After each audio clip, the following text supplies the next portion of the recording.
మన ప్రభు అయిన యేసుక్రీస్తు నామములో మీ అందరికీ శుభములు తెలియజేయచ్చు ఉన్నాను. నిర్గమకాండము 1వ అధ్యాయము 21వ వచనము. ఆ మంత్రసానులు దేవునికి భయపడినందున ఆయన వారికి వంశాభివృద్ధి కలుగజేసెను. ప్రియ దైవజనమా, షిఫ్రా పూయా అను ఐగుప్తు మంత్రసానులు రాజాజ్ఞను సైతము ప్రక్కన పెట్టి రాజుకు భయపడక జీవము గల దేవునికి భయపడ్డారు. ఆ దినాలలో ఫరో మాటను ధిక్కరించడం అంత సామాన్యమైన విషయము కాదు. ఫరో లోకరీత్యా ఐగుప్తు దేశమంతటి మీద సర్వాధికారము గలవాడు.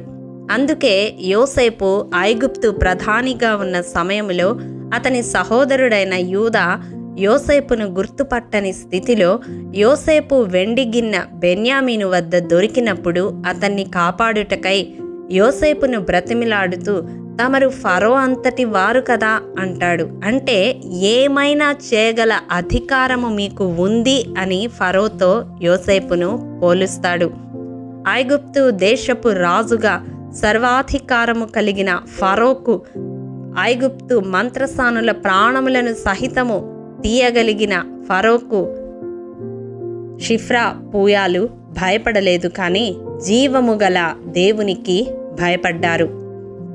యెషయా గ్రంథము 8వ అధ్యాయము 13వ వచనము. సైన్యములకు అధిపతియగు యెహోవాయే పరిశుద్ధుడనుకునుడి, మీరు భయపడవలసిన వాడు ఆయనే, ఆయన కోసరమే దిగులు పడవలెను. ప్రియ దైవజనమా, షిఫ్రా పూయాలు మనకు నేర్పుతున్న ఆత్మీయ సత్యము ఇదే. మనము దేవునికి మాత్రమే భయపడేవారముగా ఉండాలి.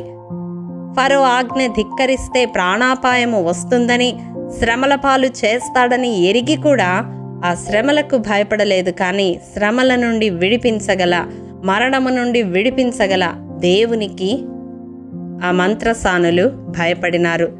దానివలన వారికి కలిగిన లాభము ఏమిటో తెలుసా? మొదటగా నిర్గమకాండం 1వ అధ్యాయము 19వ వచనం ప్రకారం దేవుడు ఆ మంత్రసానులకు మేలు చేశాడు.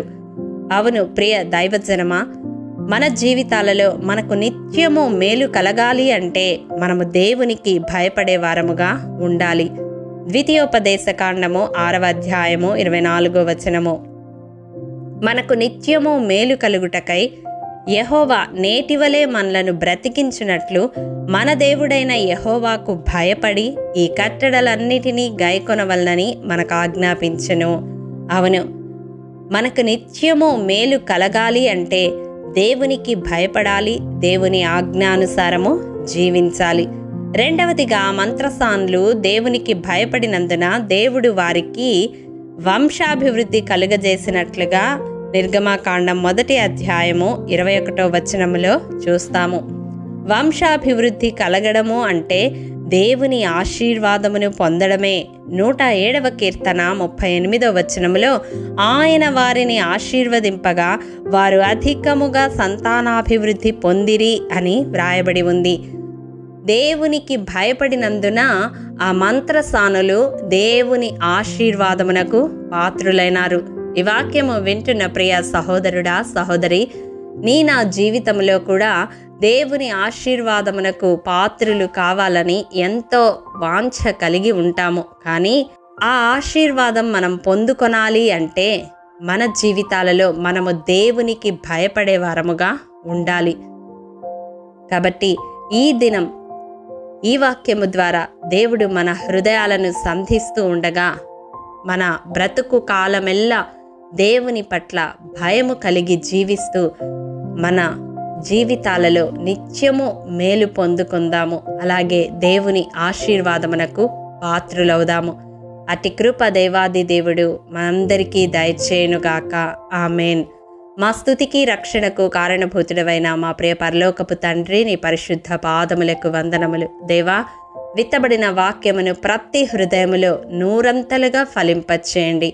మా జీవితాలలో నీకు భయపడే వారముగా మేముండి నిత్యము మేలు పొందుటకై, నీ ఆశీర్వాదమునకు పాత్రులగుటకై మీ ఆత్మ నడిపింపును మాలో ప్రతి ఒక్కరికి దయచేయమని యేసు అతి పరిశుద్ధ నామం పేరట అడిగి పొందుకొని ఉన్నాము తండ్రి.